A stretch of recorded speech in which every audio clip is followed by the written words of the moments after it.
How are you 10th class students. तो बच्चों, आज के वीडियो के अंदर हम यहाँ पे पढ़ने वाले हैं आपका एक्सटर्नल मोल्डिंग फोर्स के बारे में। ठीक है, हमने दो टाइप के अंदर डिवाइड किया था यहाँ पे अर्थ की स्ट्रक्चर को, या फिर उसके अंदर लगने वाले जो जो टेक्टोनिक फोर्सेज हैं। तो यहाँ पे इंटरनल मोल्डिंग फोर्स है, उसके बारे में हम डिस्कशन कर चुके हैं, अर्थक्वेक वोल्केनो के बारे में। जिन बच्चों ने नहीं देखे हैं वीडियो, जाकर के पहले देख लीजिए।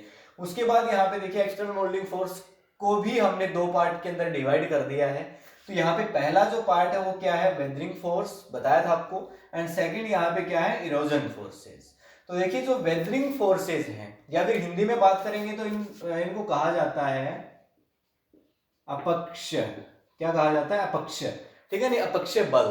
तो वेदरिंग फोर्सेस का मतलब, वेदरिंग का मतलब देखिए बच्चों, सिंपल सा है।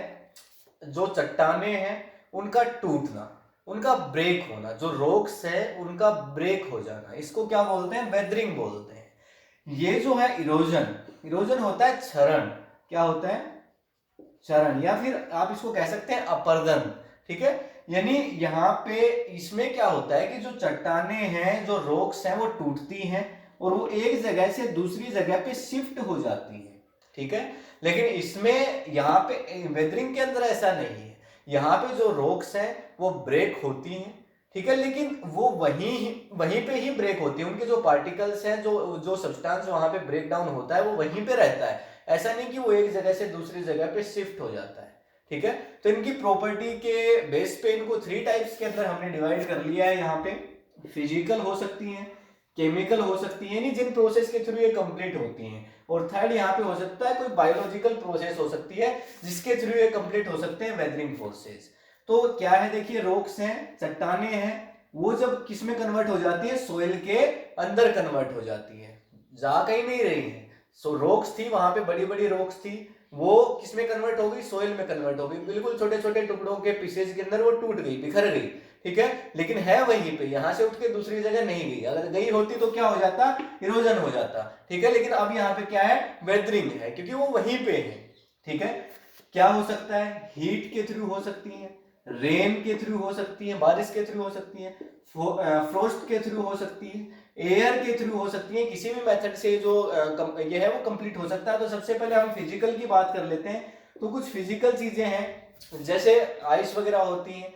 ठीक है, तो आइस जैसे बहुत ज्यादा अगर कहीं पे गिर रही है, तो वहां पे क्या हो रहा है, देखिए, एक बार जब आइस है तो जब गिरेगी तो मतलब एक ठंडा हो जाएगा, यानी हीट है वो वहां पे रिलीज हो जाएगी। तो वहां पे एक्सपेंड, यानी जो एक बार सिकुड़ना, कॉन्टेक्ट एंड एक्सपेंड, वो चीजें साथ चलती हैं। या फिर हीट गिर रही है सन से, चट्टान है वहां पे, बार बार डेली उसके ऊपर हीट गिरती है। ठीक है, अब सन से हीट आ रही है, तो जब दिन के अंदर हीट आ रही है डे के अंदर, तो वहां पे एक्सपेंड हो रही है वो जो रॉक्स हैं। और जब नाइट के अंदर जब हीट है वो चली जाती है, हीट कम हो जाती है, तो वो धीरे धीरे कॉन्टेक्ट होती है, सिकुड़ती हैं। तो मतलब एक्सपेंड और ये कॉन्ट्रैक्ट, ये लगातार चलता रहता है। तो जिसकी वजह से भी इनका यहाँ पे वेदरिंग होता है, ये टूट जाती है, बिखर जाती है, उसकी वजह से भी कमजोर हो जाती है। ठीक है, ये हो सकता है। या फिर यहाँ पे प्रेशर की वजह से, अगर बहुत ज्यादा किसी चट्टान के ऊपर प्रेशर आ गया, किसी रॉक के ऊपर बहुत ज्यादा प्रेशर हो गया, ठीक है, तो वो टूट करके बिखर सकती है। ठीक है, ब्रेक डाउन हो सकती है। हो जाता है ना कि काफी बार यहाँ पे जो अर्थ की सरफेस है, इसके ऊपर जो वजन है, वेट है, वो काफी ज्यादा हो गया, ये जो रॉक है उस इतने वजन को यहाँ पे सहन कर नहीं पाई। ह्यूमन का बड़ा रोल है इसके अंदर। ठीक है, ह्यूमन का, एनिमल्स का, हम लोगों का बड़ा रोल है।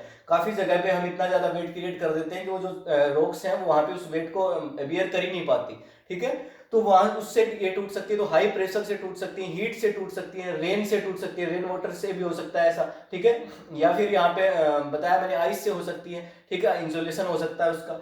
उसके बाद यहाँ पे फिजिकल के अंदर ही आपका सन हीट वगैरह ये बेसिक प्रोसेस है, यानी जिसके अंदर कोई भी केमिकल प्रोसेस है उसका पार्टिसिपेट ना हो, केवल फिजिकल चीजें, चाहे वो प्रेशर से हो, चाहे वो हीट से हो, ठीक है, चाहे वो रेन से हो, चाहे यानी आइस से हो। लेकिन यहाँ पे फिजिकली हो, चट्टाने हैं वो कैसी भी हो सकती है, रॉक्स हैं वो कैसी भी हो सकती है, चाहे वो वहां पे ऐसे एरियाज के अंदर हो सकते हैं जहाँ पोलर रीजन से, रेन फॉरेस्ट ट्रॉपिकल रीजन के अंदर हो सकती हैं। ठीक है, तो अलग अलग एरियाज में हो सकती है चट्टाने, रॉक्स हैं वो कहीं भी हो सकती है, लेकिन उनका टूटना, सोइल के अंदर कन्वर्ट हो जाना, वो क्या है, वेदरिंग फोर्स, उनके ऊपर जो फोर्स काम करते हैं जिनकी वजह से। तो फिजिकल समझ आ गया।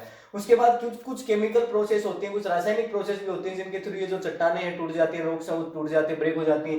जैसे यहाँ पे केमिकल की बात करोगे तो बेसिकली आप ऑक्सीडेशन ले लीजिए। ठीक है, जैसे ऑक्सीडेशन हो गया, यानी ऑक्सीजन के साथ उनकी रिएक्शन बार बार हो रही है लगातार, अगर उनका ऑक्सीडेशन होता जा रहा है तो ऑक्सीडेशन हो सकता है, कार्बोनाइजेशन हो सकता है, ठीक है, कार्बोनाइजेशन हो सकता है। कार्बोनाइजेशन क्या है आप सभी को पता है, एयर के प्रेजेंस एब्सेंस समझते हैं ना, एयर को एयर के साथ में किसी चीज को जब आप हीट करते हैं, कार्बन को एयर के साथ हीट किया जाता है या कार्बन के बिना जब हीट किया जाता है तो प्रोसेस आप सभी को पता होगी कार्बोनाइजेशन। तो कार्बोनाइजेशन प्रोसेस जब लगातार होती है, ठीक है, एयर के एब्सेंस वगैरह में हीट होता है, तो वो जो केमिकल प्रोसेस है या फिर ऑक्सीडेशन से हो सकता है या फिर हाइड्रेशन प्रोसेस है उससे हो सकता है। हाइड्रेशन यानी वाटर की बहुत ज्यादा है, वो अधिकता होगी रोग के अंदर, बहुत ज्यादा नमी होगी, ठीक है, मॉइस्चर है वो काफी ज्यादा हो गया वहां पे, तो ये कुछ जो केमिकल प्रोसेस है उनके थ्रू भी हो सकता है। तो इस तरह का जो वेदरिंग फोर्सेज होते हैं उनको हम केमिकल फोर्सेज की कैटेगरी के अंदर डाल देते हैं। उसके बाद फिर यहाँ पे बायोलॉजिकल ज्यादा कुछ नहीं है यहाँ पे। बेसिकली कई बार क्या होता है कि जो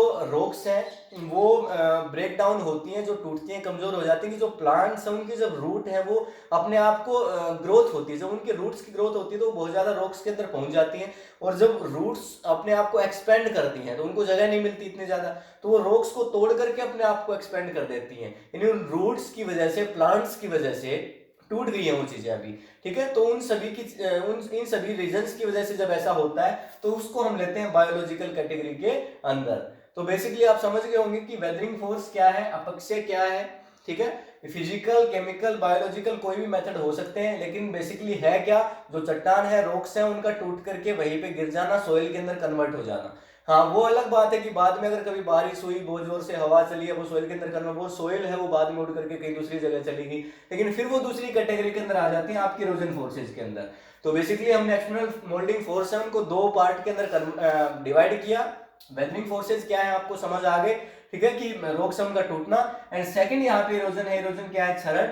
ये हो सकता है आपका थ्री मेथड से, वाटर से हो सकता है, आपका विंड से हो सकता है, आइस से हो सकता है, ठीक है। लेकिन ये होता क्या है कि जो सोइल है वो एक जगह पे नहीं रहेगी, इस बार जो रॉक्स है वो एक जगह पे नहीं रहेंगी, रॉक्स है वो ब्रेक होंगी, टूटेंगी, उनसे सोइल बनेगी, लेकिन इस बार वो जो सोइल है या फिर जो बड़े बड़े ग्लेशियर्स हैं वो वाटर के अंदर कन्वर्ट होंगे, लेकिन वो वाटर वहां पे नहीं रुकेगा। मतलब जो सब्सटेंस तीन ही तो यहाँ पे होते हैं कि बेसिकली ट्रांसफर करने वाले, या तो जो सब्सटेंस है वो वाटर के थ्रू ट्रांसफर हो जाते हैं कहीं बह करके, तीनों का ही फोर्स है वो काफी अच्छा होता है। विंड है, विंड की कितनी ज्यादा स्पीड होती है, बड़े बड़े पार्टिकल्स को एक साथ उठा करके बहुत सारी सोइल को एक जगह से उठा करके दूसरी जगह रख देती है, ठीक है, तो बड़ा फोर्स होता है। आइस का भी यहाँ पे बड़ा फोर्स होता है। तो इन तीनों ही चीजों की हेल्प से, वाटर से हो गया या विंड से हो गया या आइस से हो गया, इन तीनों मेथड में से किसी से भी जब रॉक्स है वो टूटी है, रॉक्स से जो छोटे छोटे पार्टिकल्स बने, अगर वो पार्टिकल्स ट्रांसफर हो रहे हैं एक जगह से उठा, सोइल है वो यानी चट्टान से सोइल बनी, एक जगह से उठी और उसको दूसरी जगह ले जाके रख दिया, तो फिर वो आपका आता है इसकी इरोजन की कैटेगरी के अंदर, ठीक है। तो यही था आपका ये एक्सटर्नल मोल्डिंग फोर्स। इसका जो पार्ट बचा हुआ है वो ग्लेशियर्स वगैरह है, आपका विंड स्पीड वगैरह है, ठीक है, उसको हम नेक्स्ट वीडियो के अंदर डिस्कशन कर लेंगे। इसमें अगर कोई प्रॉब्लम हो तो आप कमेंट में लिखिए, अदरवाइज मिलते हैं नेक्स्ट वीडियो के अंदर नेक्स्ट टॉपिक के साथ। तब तक के लिए thank you, have a nice day.